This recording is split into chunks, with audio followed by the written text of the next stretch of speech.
Assalamualaikum warahmatullahi wabarakatuh.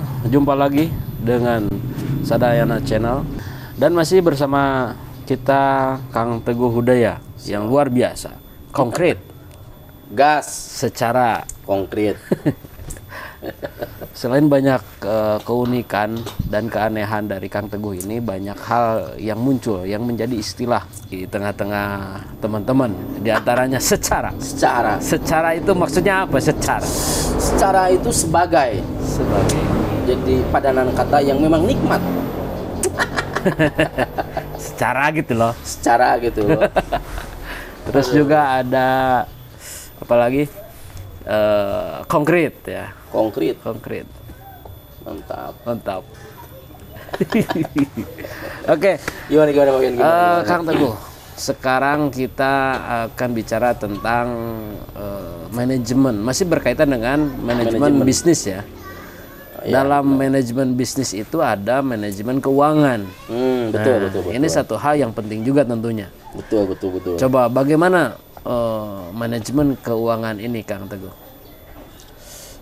Manajemen sebenarnya secara umum kan POAC ya.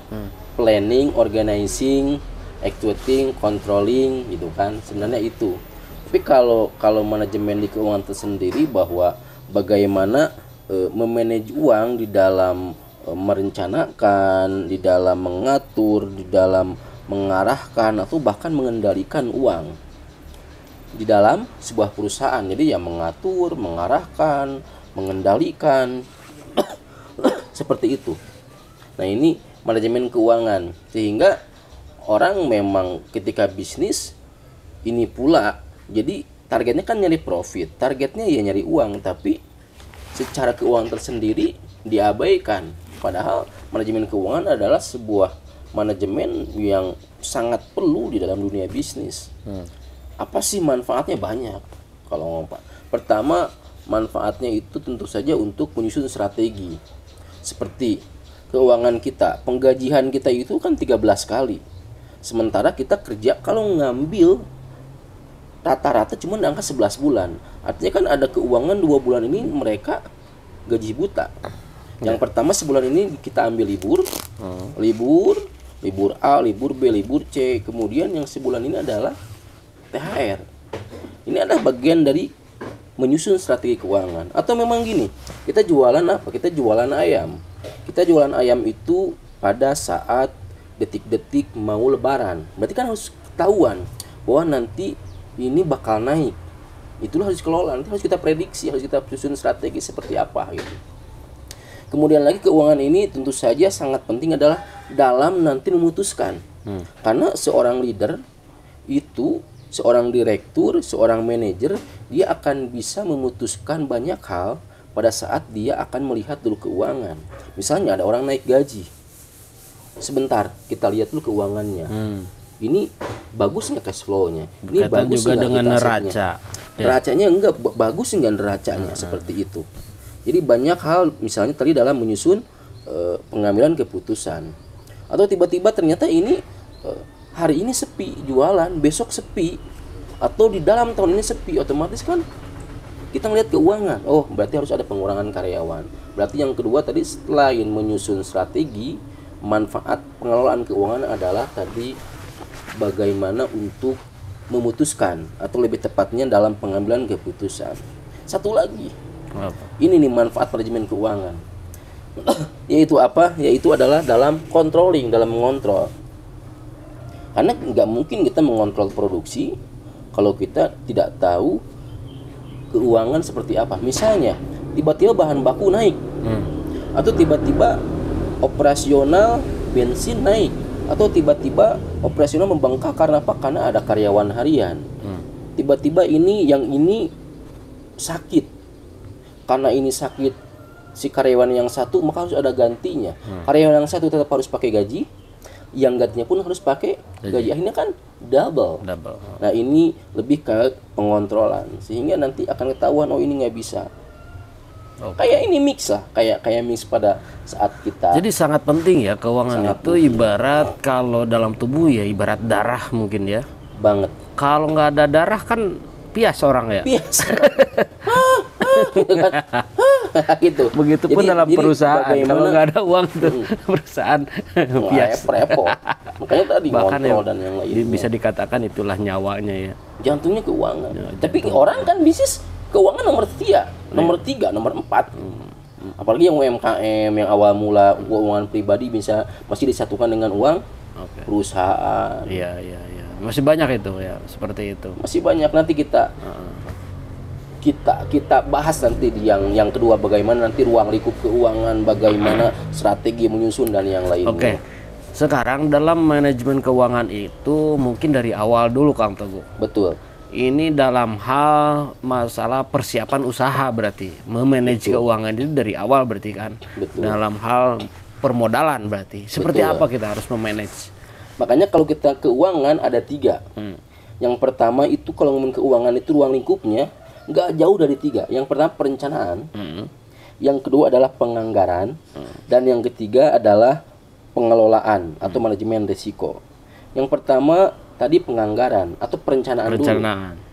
Itu berkaitan dengan modal. Dengan modal. Berarti kalau kita mau buka ayam bakar ini untuk pertama setup butuh 40 juta. Ketahuan dong 40 juta buat apa? Pertama untuk sewa tempat di angka 20 juta. 20 juta lagi untuk ayamnya 5 juta, untuk rodanya 10 juta, untuk operasional dan yang lainnya total 40 juta. Ini berarti kan perencanaan. Harus terencana. Kemudian nanti ini kira-kira BEP-nya berapa tahun?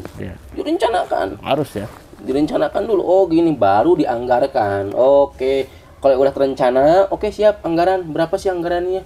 Nanti baru perencanaan aja. Perencanaan udah baru kayak apa ya? Ibaratnya kayak kita bikin puzzle. Atau kita catur. Ke sini, ente di sini, kamu di sini, uang ini di sini, direncanakan dulu.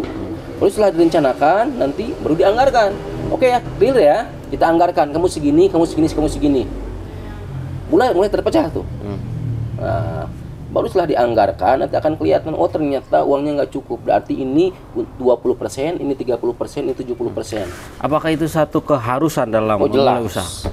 Jelas. Harus ya? Harus. Setelah itu baru dikelola. Jadi tiga dimensi.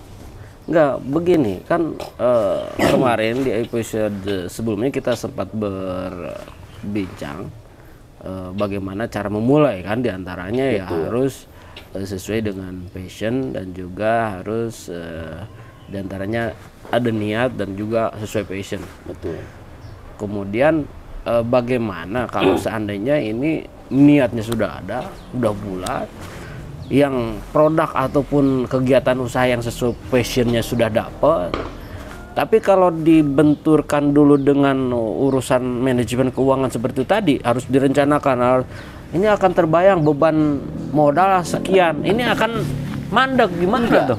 Tapi paling tidak itu dulu bentuk dulu knowledge. Makanya dalam bisnis kan ada mental, ada knowledge, ada skill, atau ada hard skill, ada soft skill.